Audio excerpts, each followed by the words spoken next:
पंगा ये है कि मेरा भंसार ख़त्म हो चुका है, कल तक का वैलिड था।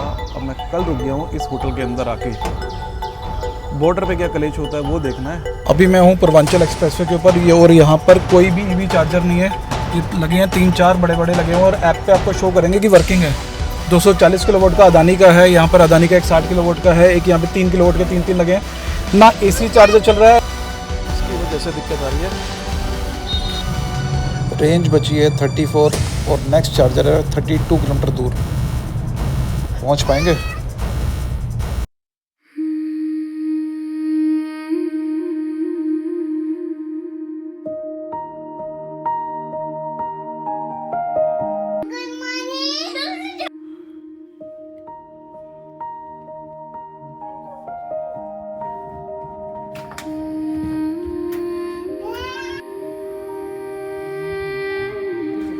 आज का दिन भाई बड़ा अलग तरीके का होने वाला है। पहले तो आज नॉन स्टॉप ड्राइव होने वाली है नेपाल से लेके दिल्ली तक की। अभी मैं हूँ बुटवल के अंदर। रात को जैसे मैंने बताया मैं यहीं रुक गया था और आज रात तक मुझे दिल्ली पहुँचना है। अब मैं आधी रात को 3 बजे पहुँचूँ, 2 बजे पहुँचूँ, 1 बजे पहुँचूँ, क्योंकि गाड़ी पूरी चार्ज है। लेकिन 900 किलोमीटर के अप्रॉक्स डिस्टेंस कवर करना है। 120 किलोमीटर की गाड़ी चार्ज होती है, ऑब्वियसली वो रेंज देती है 280 से लेकर 300 तक की। 900 किलोमीटर है तो 3 बार गाड़ी चार्ज होगी रास्ते में। एक बार यहाँ पे करूँगा, एक बार देखते हैं गोरखपुर के आसपास कहीं पे करेंगे, एक बार फिर लखनऊ के आसपास, फिर आगरा के आसपास। ऐसा ही कुछ रूटीन बनेगा। पंगा ये है कि मेरा भंसार ख़त्म हो चुका है, कल तक का वैलिड था। अब मैं कल रुक गया हूँ इस होटल के अंदर आके। बॉर्डर पे क्या कलेश होता है वो देखना है, क्योंकि मुझे भी आइडिया नहीं है इसके आगे। कुछ पेनल्टी लगाते हैं, क्या करते हैं, रोकेंगे, परेशान करेंगे, क्या करेंगे वो मुझे भी कुछ भी आइडिया नहीं है। वो वहाँ जाके अब पता चलेगा।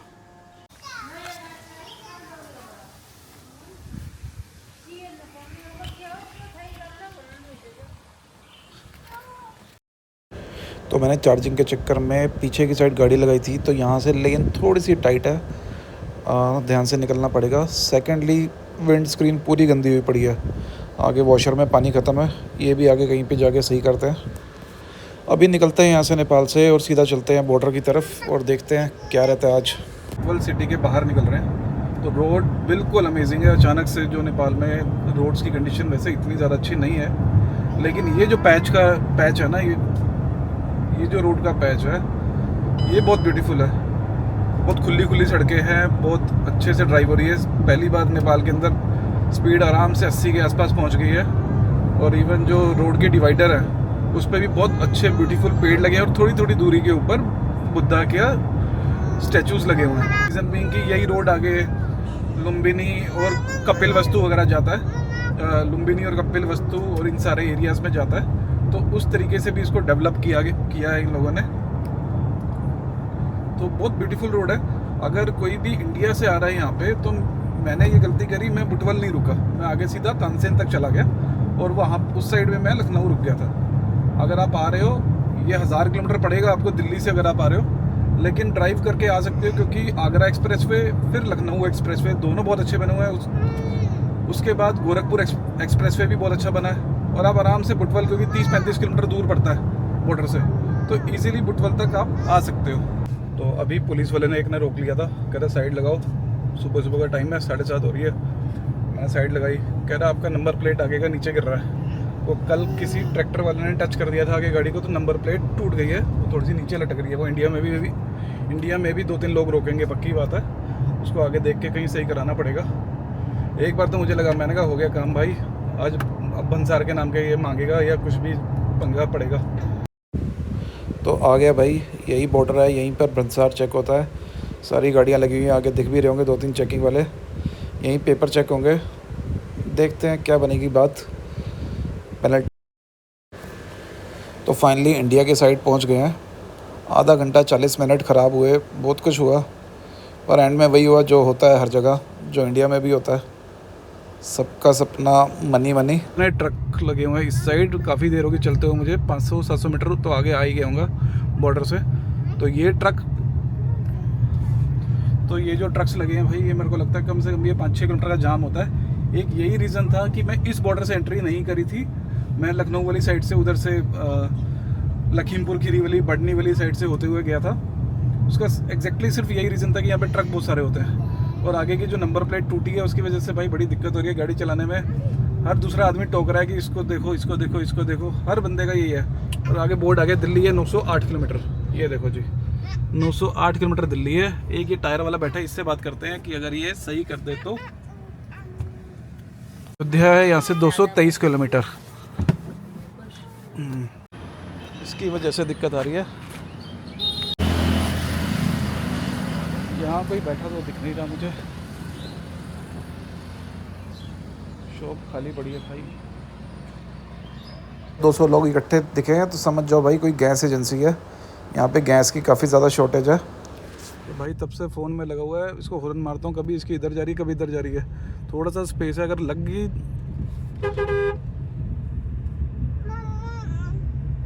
एक और गैस एजेंसी आ गई है, यहाँ भी वही हाल है, और एक्चुअली बहुत बुरा है। या तो 500 से भी ज़्यादा बंदा खड़ा होगा कम से कम। तो हर जगह यहाँ पे अभी जहाँ से मैं निकला हूँ यहाँ पे रोड्स का काम चल रहा है, तो स्मूथ कोई एक्सप्रेसवे आया नहीं है, हर जगह काम ही चल रहा है।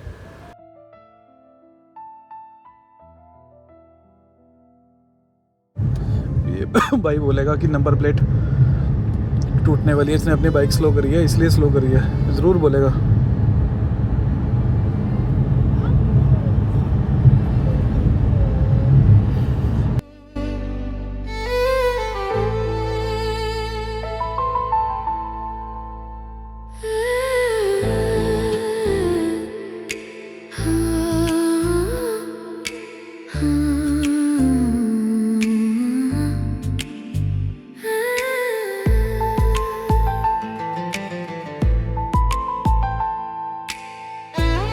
अभी मैं हूँ पूर्वांचल एक्सप्रेसवे के ऊपर, ये और यहाँ पर कोई भी ईवी चार्जर नहीं है।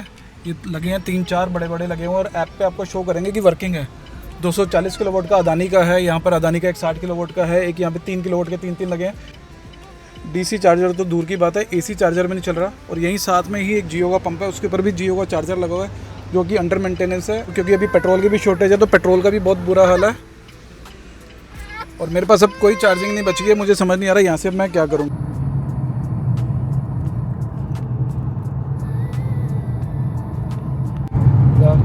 मुझे जाना है दिल्ली की तरफ, लखनऊ की तरफ। पूर्वांचल एक्सप्रेसवे पे कोई चार्जर वर्किंग नहीं है, तो उल्टा जाना पड़ रहा है, क्योंकि रेंज बची नहीं थी, उल्टा जाना पड़ रहा है आजमगढ़ की तरफ। अब यहाँ से चार्जर है 28 किलोमीटर और रेंज है 29 किलोमीटर की। ड्राइव मैं कर रहा हूँ इको मोड पे, जनरेशन रीजनरेटिव ब्रेकिंग हाई पे है। अब दिक्कत ये है कि जहाँ जा रहा हूँ वहाँ पर भी चार्जर अब ऑफलाइन शो कर रहा है। शायद लाइट चली गई होगी, पर थोड़ी देर पहले तक वर्किंग था, अब ऑफलाइन शो कर रहा है। आगे मैं जा नहीं सकता, पीछे मेरे को जाना पड़ रहा है, पीछे वाला चल नहीं रहा। तो होपफुली जब तक मैं वहाँ पहुँच जाऊँ, पहले तो सबसे बड़ी बात कि पहुँच जाऊँ, पहली चीज़ पहुँच जाऊँ। दूसरा, अगर पहुँच जाऊँ तो तब तक चार्जर वर्किंग हो, और चार्जर वर्किंग होने के साथ साथ चार्जर फ्री भी हो। कई बार वेटिंग होती है, क्योंकि इतने बड़े रूट पे कोई चार्जर नहीं चल रहा, तो वहीं पे ऐसा ना हो कि भीड़ लगी हुई हो। और मेरे ख्याल से जितना मैंने देखा, चार्जर भी छोटा चार्जर है शायद वो, बाकी देखते जाकर पता चलेगा। ये रेंज दिखा देता हूँ।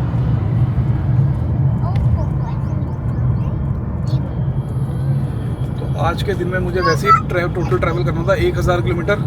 अब ये 100 किलोमीटर जाना और आना वापस, ये एक्स्ट्रा हो गया। और जो चार्जिंग स्टेशन पे आधा पौना घंटा खर्च हुआ अभी यहाँ पे, क्योंकि धीरे धीरे जा रहा हूँ ड्राइव करके। यहाँ पर जो 1 घंटा लगेगा जाने में, 1 घंटा आने में, उसके बाद रास्ते में अब डर के फटाफट चार्ज, पता नहीं 5 बार चार्ज करना पड़ेगा, 7 बार करना पड़ेगा।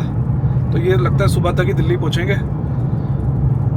तो ये कुछ ड्रॉबैक्स है ईवी के, क्योंकि इंडिया में इंफ्रा स्ट्रॉन्ग नहीं है, स्पेशली एक्सप्रेसवेज के ऊपर बिल्कुल भी इंफ्रा अच्छा नहीं है पूरे इंडिया में। ये मैं पहले भी बोला, मैंने ईवी इंडिया ट्रिप में भी आपको बोला था, जो इंडिया का पूरा ट्रिप किया था, अच्छे से हुआ था, सारा कुछ अच्छे से हुआ था। लेकिन वहाँ पर भी दिक्कत आ रही थी एक्सप्रेसवे के ऊपर। हाईवे के ऊपर और तो इतनी दिक्कत नहीं आती है, ढाबे होते हैं, वो तो छोड़ो, इस पूरे हाईवे के ऊपर ही ढाबे नहीं है।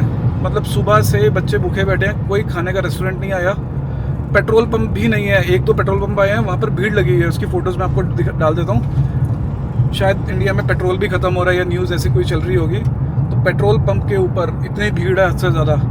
ईवी आप चला नहीं सकते, पेट्रोल आपको मिल नहीं रहा। सिलेंडर वाले स्टेशंस के बाद जो एलपीजी स्टेशंस होते हैं, गैस सिलेंडर वाले, वहाँ पर इतनी भीड़ है हद से ज़्यादा। उसकी भी फ़ोटोज़ मैं डाल देता हूँ साथ साथ।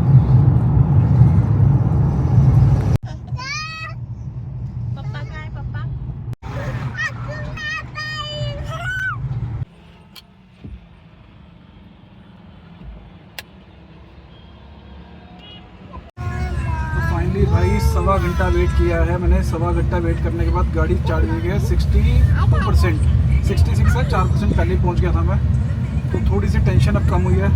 अगला चार्जर जो है वो दिखा रहा है 100 किलोमीटर के बाद अदानी का। जिस अदानी से हम आए हैं वो वाला अदानी नहीं, उसके आगे एक और अदानी है। रिव्यू में उसके भी यही लिखा है कि यहाँ पर भी लाइट का फ्लक्चुएशन है, चार्जर ठीक है लेकिन लाइट चली जाती है क्योंकि रूरल गाँव से आ रही है किसी लाइट, ऐसा कुछ लिखा हुआ है। जब था और पावर भी उतनी नहीं आती, मुश्किल से 18-20 किलोवाट की पावर आती, बहुत स्लो था। कितना देर वेट करते, बाहर बहुत ज़्यादा गर्मी है आज। सेकंड चीज़, इसके पास 2 चार्जर थे टाटा के लगे हुए, ऐप के ऊपर एक ही दिखा रहा है। ये कोई लाइब्रेरी थी, मैं लोकेशन डाल दूंगा आपको स्क्रीन पे। तो इसके पास 2 चार्जर दिखा रहा था, 2 चार्जर थे, और दूसरा भी टाटा का ही था, उस पर उसका कस्टमर केयर नंबर भी लिखा था। पर इसने मेरे से उसका पैसा कैश में लिया है। वो ऑफलाइन चार्जर था, 18 रुपये यूनिट, कोई टैक्स नहीं क्योंकि कैश में इसने पेमेंट लिया मुझसे। तो मैंने इससे पूछा, और उसको इसका बंद करने का भी तरीका कुछ अलग ही था। पूरी मशीन खोल रहा था, कुछ तार सी मार के ऐसे झटके देके बंद किया इसने। तो मे भी अब हो सकता है चोरी का चार्जर है या क्या था, वो राम जाने, वो यही बता सकते हैं। ऐसे गेस करना ठीक नहीं है, पर कुछ तो था ऐसा कि जो सही नहीं था। इसके अंदर कुछ गड़बड़ ज़रूर करी है उसने। यूपी गवर्नमेंट ने अदानी जी के साथ मिलके जितने भी एक्सप्रेसवेज हैं, चाहे वो दिल्ली से लेके आगरा, आगरा से लेके लखनऊ, लखनऊ से लेके गोरखपुर, पूर्वांचल एक्सप्रेसवे, इन सब के ऊपर बड़े बड़े फास्ट ईवी चार्जर्स लगाए हैं, जो कि है 240 किलोवाट के और 60 किलोवाट के। बहुत अच्छी बात है। और उससे अच्छी बात है, ये जो प्राइसिंग दे रहे हैं सिर्फ 9 रुपये 74 पैसे कुछ इनका प्राइस है, जो कि सब्सिडाइज रेट के ऊपर ये आपको चार्जिंग मिलने वाली है यहाँ पर। बहुत अच्छी बात है। लेकिन यहाँ पर एक तो एक्सप्रेसवे पे जो चार्जर्स हैं बहुत दूर दूर हैं, 100 किलोमीटर की दूरी के ऊपर हैं, ऑलमोस्ट 100 से भी ज़्यादा पे भी है। ख़ास करके एक जो एक्सप्रेसवे है जो लिंक रोड से आता है, गोरखपुर के लिंक रोड से जो आता है यहाँ पर पूर्वांचल एक्सप्रेसवे के ऊपर, वो वाला चार्जर पे एक 240 किलोवाट की, 60 किलोवाट की और 3 चार्जर लगे हुए हैं छोटे छोटे इसके एसी चार्जर। कोई भी वर्किंग नहीं है, कोई भी वर्किंग सारे। और उससे बुरी बात है, वो ऐप के ऊपर ऑनलाइन दिखाता है, तो स्पेशली लोग रॉन्ग साइड जाकर वहाँ पर चार्ज करने के लिए जाते हैं और वो चलता नहीं है। तो मैं हमेशा ये बात बोलता हूँ कि अगर आप अवॉइड कर सकते हो एक्सप्रेसवेज को तो अवॉइड करो। मैं खुद अभी 50 किलोमीटर जाना, 50 किलोमीटर आना, 100 किलोमीटर का एक्स्ट्रा चक्कर मार कर आया हूँ। आजमगढ़ से चार्ज करके आया हूँ। उस वाले अदानी के चार्जर के चक्कर में गया, लेकिन वो चार्जिंग हुई नहीं, तो एक रॉन्ग रूट मार के आना पड़ा मुझे। 100 किलोमीटर कम नहीं होता भाई। अगर दिल्ली वाले जो है, तो समझो दिल्ली से आप चार्जिंग करने के लिए गए करनाल, इतना डिस्टेंस मुझे कवर करना पड़ गया। 100 किलोमीटर इतना हो जाता आना जाना।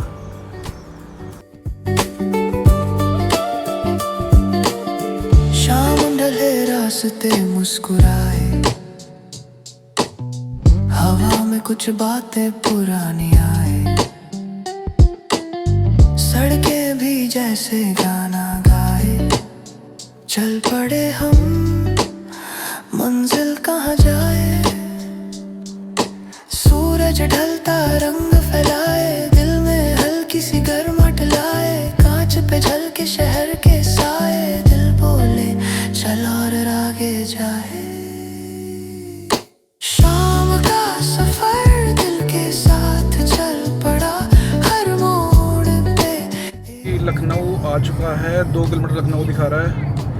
अब क्योंकि रात हो गई है, 7 बज गई है, और मेरा आज ऐसा एक्सपीरियंस रहा जो 100 किलोमीटर उल्टा जाना, 50 किलोमीटर उल्टा जाना पड़ा और 50 किलोमीटर उल्टा आना पड़ा, जिसकी वजह से 2-3 घंटे भी ख़राब हो गए। 2-3 भी क्यों, सॉरी 3 से 4 घंटे ख़राब हुए इसकी वजह से। तो अब क्योंकि मैं इसके आगे बच्चों के साथ रिस्क लेना नहीं चाह रहा इस रोड पे, क्योंकि फिर एक्सप्रेसवे से जाना है और सुबह टाइम दिखा रहा है पहुँचने का 3 बजे के आसपास। 2 बार चार्जिंग और करी तो वो 6 बज जाएगी। तो सारी रात खाली करके बच्चों के साथ परेशान होना नहीं चाह रहा मैं। तो आई बुक होटल यहीं पे लखनऊ में ही, कौन सा एरिया मुझे पता नहीं नाम। होटल का नाम है गोल्डन ट्यूलिप। उसके अंदर मेरी बात हुई है फ़ोन पे, तो वहाँ पर एक चार्जिंग पॉइंट भी अवेलेबल है। तो उसके अंदर ही जा रहे हैं, उसी के अंदर ही रुकूंगा। और कल अपना ब्रेकफास्ट करके फिर आराम से निकला जाएगा। एक दिन डिले हो गया, कोई बात नहीं। और कल फिर लखनऊ से दिल्ली पहुँचा जाएगा। बस चलना ही जिंदगी है सही।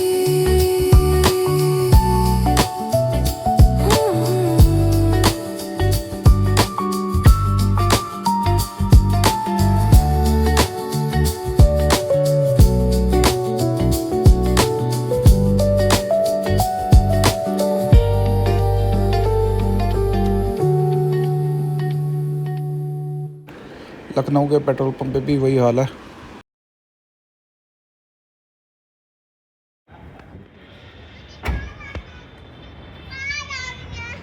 क्या करना है? बाहर आना है? आओ फिर बाहर। भाई चेक इन किया है रूम के अंदर। यहाँ पर मिरर लगा है, एक छोटा सोफा है, टेबल है, चेयर है, वर्क डेस्क है, टीवी है। अच्छा रूम है। तो ये है, यहाँ पर ये है, यहाँ पर बैग्स हैं और ये वॉशरूम। टायरा छोड़ के चली गई।